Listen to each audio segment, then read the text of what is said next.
कौन गरीब नवाज? अल्लाह अकबर। एक उसूल है मंदिर में दूध चढ़ाने का। बच्ची कहने लगी, पंडित जी की बेटी थी, कहने लगी अब्बा इजाजत दें, आज हम दूध लेके जाएंगे। ठीक है जी, हाँ शायद मैं पहला खतीब हूं जिससे पुरानी तकरीरों की फरमाइशें होती हैं।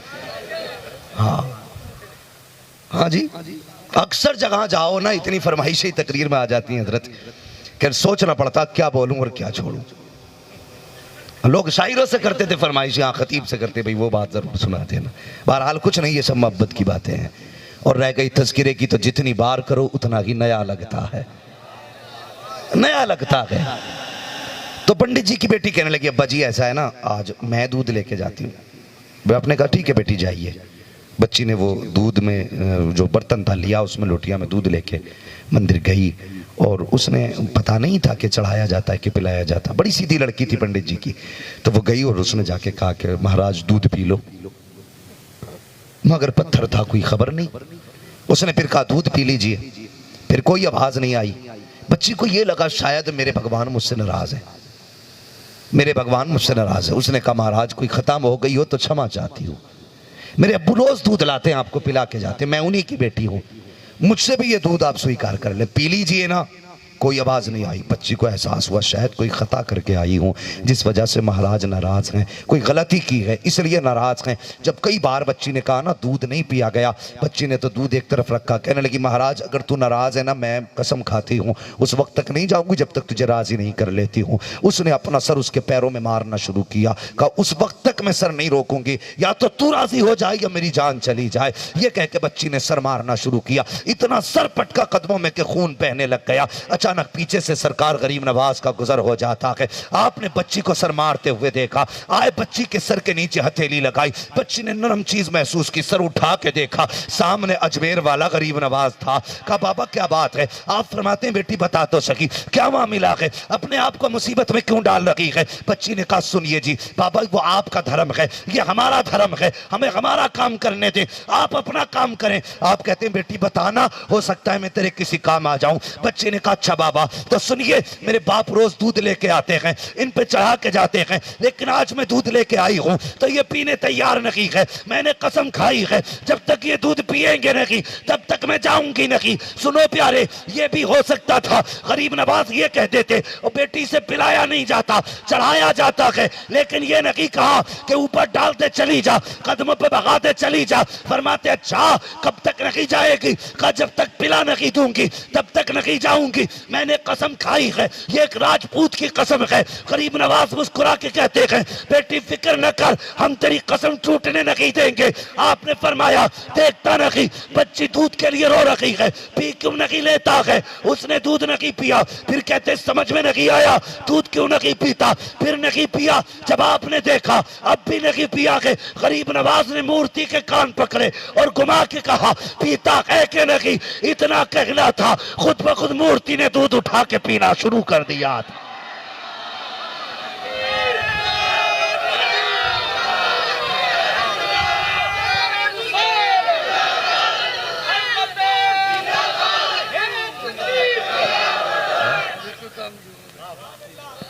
तवज्जो है?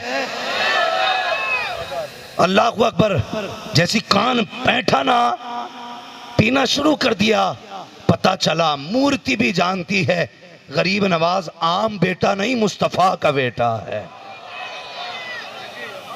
मुस्तफा का बेटा है, उसे भी पता है। अब बच्ची खुशी खुशी घर पलट गई। समझ गए?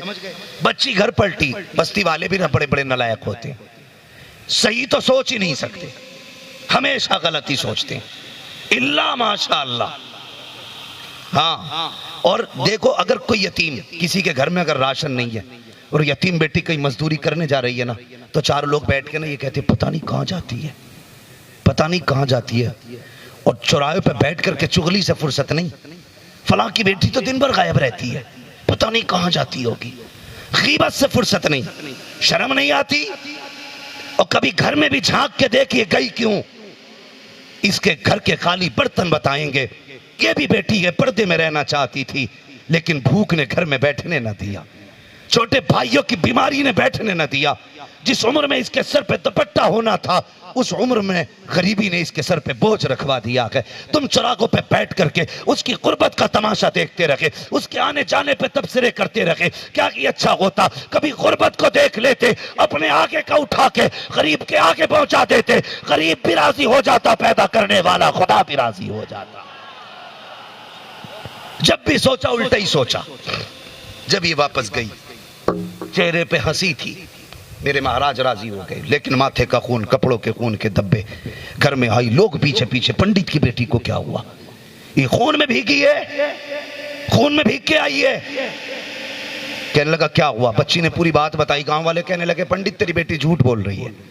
कहा क्यों? क्या ये मुंह काला करके आई है, लेकिन बता बात कुछ और रही है। पंडित ने बेटी से कहा बेटी मैं तेरा बाप हूं, सच बता हुआ क्या था?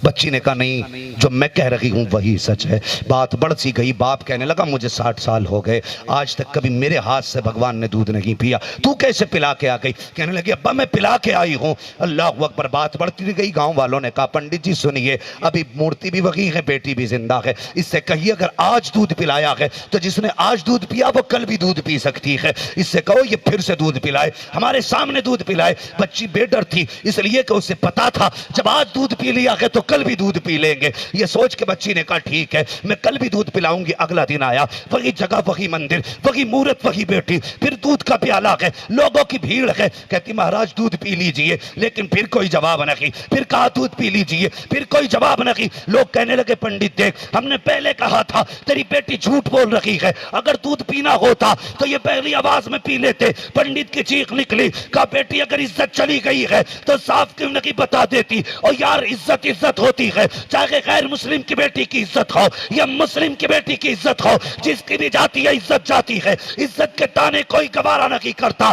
जब बस्ती वालों ने कहा था पंडित तेरी बेटी की इज्जत जा चुकी है, इसने झूठ बोला है, बच्ची की आंख में आंसू आई, रो के आगे बढ़ी, कहने लगी महाराज दूध पीते हो या कल वाले बाबा को बुलाना पड़ेगा? इतना कहना था, फिर से दूध पीना शुरू कर दिया। लोगों ने मंदिर छोड़ा, मूर्त छोड़ी, कहा बेटी ये बता ये कल वाला कौन है, हमें भी उसके पास लेके चल। बच्ची लेके उधर गई जिधर गरीब नवाज गए थे। क्या देखती है? वही बुजुर्ग दरख्त के नीचे है, वही महफिल, वही भीड़ है। जाके सब कदमों पे गिर जाते हैं। कहा आप महाराज हो? आपने कहा नहीं मैं खुदा नहीं हूं, अगर इबादत करनी है तो उसकी करो जिसने मोइनुद्दीन अजमेरी को पैदा किया है।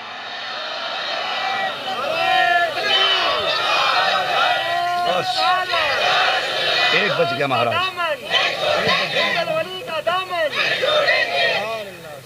अल्लाह अकबर। ये मेरे गरीब नवाज की शान है। और सुन वो कान पकड़ लें तो पत्थर बोलते हैं। होश मेरे अगर तेरे कान पकड़ लिए फिर नतीजा है फिर खैरियत नहीं है। ओ लोगों अगर अजमेर वाले की ये शान है तो फिर करबला वाले की क्या शान होगी? करबला वाले की क्या शान होगी? इंशाअल्लाह कल की गुफ्तगू में मुझे याद रहा ना तो जहां जाना है वहां इसका तस्करा करूंगा। बस फरमाया गया इन्ना आतईना कल कौसर। महबूब हमने जो भी दिया है तुम्हें थोड़ा नहीं दिया है, बेहिसाब दिया है। इल्म दिया बेहिसाब, मौजज़ात दिए बेहिसाब, उम्मत दी है तो ये भी बेहिसाब दी है। और फरमाया महबूब औलाद देंगे तो वो भी बेहिसाब देंगे, बेहिसाब देंगे। कसम खुदा की एक आया था करबला से, एक आया था करबला से। दुनिया में चले जाओ, दुनिया के खित्ते खित्ते पे आज इमाम ज़ैनुल आबिदीन का बेटा मौजूद है, हुजूर की नस्ल मौजूद है आज भी। जिन्होंने सर काटा था वो मिट गए, जिनके सर कटे थे वो आज भी जिंदा हैं। आज हर दिल में हुसैन है, हर घर में हुसैन है, हर महफिल में हुसैन है। जिस जगह चले जाओ हर लहजे हर सांस में हुसैन है। ये एक महफिल नहीं, क़यामत तक ऐसी हुसैन के नाम की हजारों महफिलें सजती रहेंगी। लेकिन मेरी गुजारिश है सच्चा हुसैनी वो है जिसे बहन भी प्यारी है, माँ भी प्यारी है, बाप भी प्यारा है। सच्चा हुसैनी वो है जिसे रिश्तों का ख्याल है। करेंगे रिश्तों की कदर इंशाअल्लाह, सारे वादा करें इंशाअल्लाह। नमाज की पाबंदी करेंगे। अल्लाह ताला करबला वालों के सदक़े में हम सबको नमाजी बना दे। ये महफिल बड़ी नूरानी रही और पूरी जिम्मेदारी फिर करबला से मदीने तक सैयदा ज़ैनब ने निभाई है। पूरी जिम्मेदारी मैं इसलिए कहता हूं बचा के कूफे से आबिद को लेके आई है, कमर पे बार इमामत उठा के लाई है, अली की बेटी को झुककर सलाम कर इस्लाम तेरी अमानतें घर तक बचा के लाई है। बस जो हुए अगलात उनको माफ फरमाए रब्बे कायनात। जिंदगी ने दिया साथ, फिर होगी मुलाकात। चमन रहा फूल खिलेंगे, जिंदगी रही फिर मिलेंगे। मुसाफिर हैं हम भी, मुसाफिर हो तुम भी, किसी मोड़ पर फिर मुलाकात होगी। फकीरान आए सदा कर चले, सदा खुश रहो ये दुआ कर चले। सारे लोग कलमा शरीफ पढ़ लीजिए।